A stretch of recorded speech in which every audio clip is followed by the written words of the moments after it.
was going to be a teacher, and ultimately never ended up being a teacher. So I have an history degree. Now, what you said is very valuable and important, because now, like you said, you got information from a website when you should have got it from your coming up in school or whatever, right? Mm-hmm. And I'm not going to say my parents, like you were saying, because my parents gave me plenty of guidance. Schooling. They talked to me about the careers they had, but that doesn't mean that was good for me. Yep. So just that example of when you were saying your parents should talk to you, anyone's parent can talk to them about being a nurse if they're a nurse, but what if you don't like blood, like me? If my mom wanted to be a nurse, I would never be able to do that. I opened my knee after surgery and threw up. Oh. That's how much I can't stand blood. Wow. So for me, that's not a career for me. If my dad was a doctor and my mom was a nurse, I'd be screwed.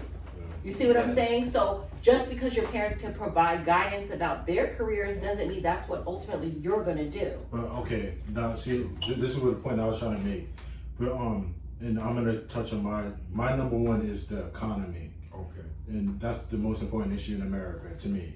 And now, like what you said is that, like we were like when we were growing up, when we were growing up, all of us, we were in before we were born, there was an agricultural age where we became more we became settlers. We used to be hunter-gatherers, but we we became settlers. So we got into agriculture, and then we got better with making machines in the industrial age. But our lifetime, we got to see something. We're going into a new age, which is the information age, with the emergence of internet. And information is really the main way how you make money, the way how you're able to flow information. Those are the people, in my opinion, that are making the most money, who can have information, can control the flow, and are credible at it, So the economy, the reason why I think the economy is the most important, because that gives us the power to do what we do. If we if you compare it to a communist, socialist economy, most of those economies failed. They collapsed. Whereas capitalism, it has its flaws. Yes, it has its flaws. A lot of people that are poor, homeless, you can't figure it out, but it opens the door unlike anything in the world for innovation. So, without capitalism, we were gonna have Amazon, we were gonna have Facebook, we were gonna have all this equipment. People wouldn't be inspired to create those things. We would just, everybody's making the same, and it's okay, I'm gonna make this, so I don't care what I produce today, I'm still gonna make this. So that's why I think the economy is number one, because it controls ultimately our standards, our quality, what we do, how we do it, when we do it, why we do it. It controls the circumstances of everything. And it would as Americans, when we're thinking about politics, it would be, before we think about anything, any issue, we should think about how is it funded, where's the money coming from, who's paying for it. And most of the time, we're gonna learn that it's coming right out of our pocket, and we're paying for crap that's coming right out of our pocket. And it's why are we paying for this crap? And then y'all get to retire, we can't even put y'all up for jail for all this stuff. Y'all got into wars, y'all killed a bunch of people, y'all gave away our money to illegal immigrants in foreign countries that, when we needed it. So it's we should, when it comes to politics, we should be heavily, a laser sharp vision, focus on the economy, how they're spending our money, how they're taking it. I personally believe that there should be no IRS, none of the CIA, FBI, none of those institutions, because we're wasting our money on pretty much corruption. And politicians are corrupt. They're corrupt. They're like lotto winners. They're like lotto winners. They won the lotto. Oh, I didn't start the business, but I got the money, so I'm gonna spend it however I want. But they don't have to deal with the consequences. We got to deal with the consequences. So that's how I feel about the economy. And then also, to piggyback over that, my number two is war. I believe what we spend the most money on is war. Straight to war. Like, That's not our most money, but that's a big part of it right now. like Afghanistan, we spent like $6 trillion in Afghanistan. Yeah. And then look how Biden left. Like Biden left like we were fools.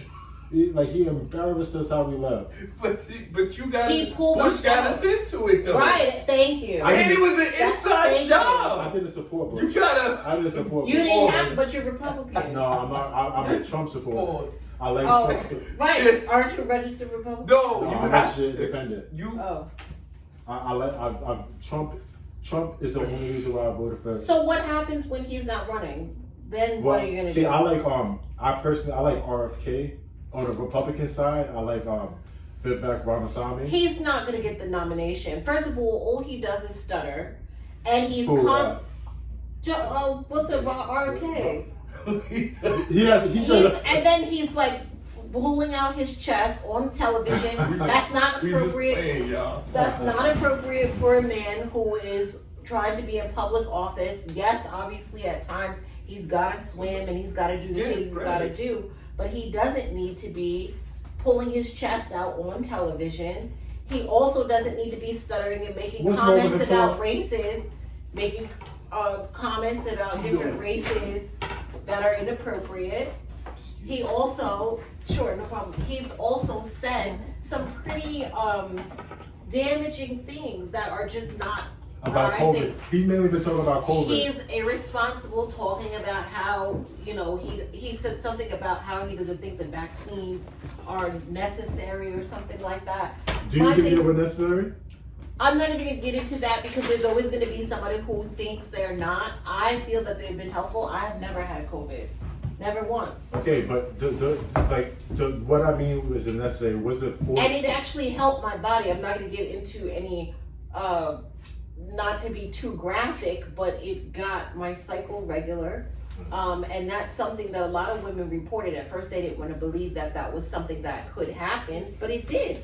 I can say for sure. I know a few of my friends that also had children and conceived that couldn't after the vaccine. So it definitely has some type of effect, whether you think it's negative or positive. I would say most women that I know have said it had positive effects on their bodies. The vaccine shouldn't have never been mandated as a one size fit all.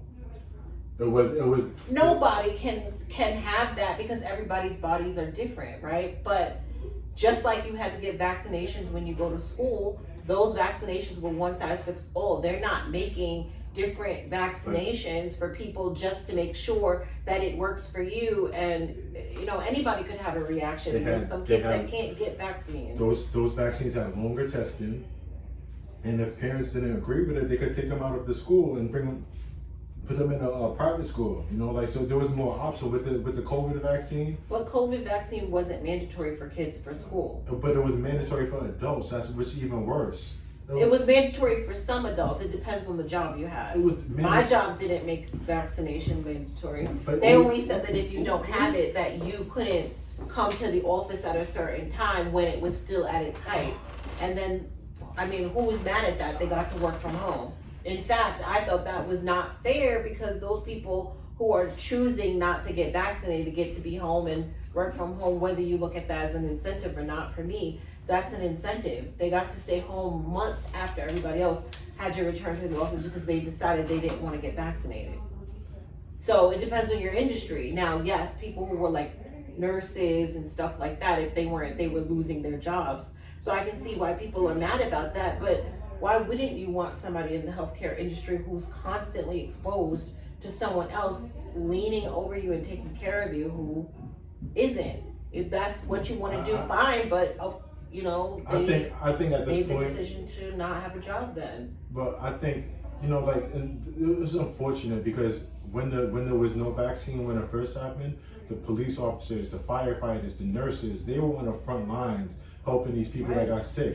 And then you're gonna turn around, and then when you create this vaccine that's experimental, they want to turn this into a guinea pig.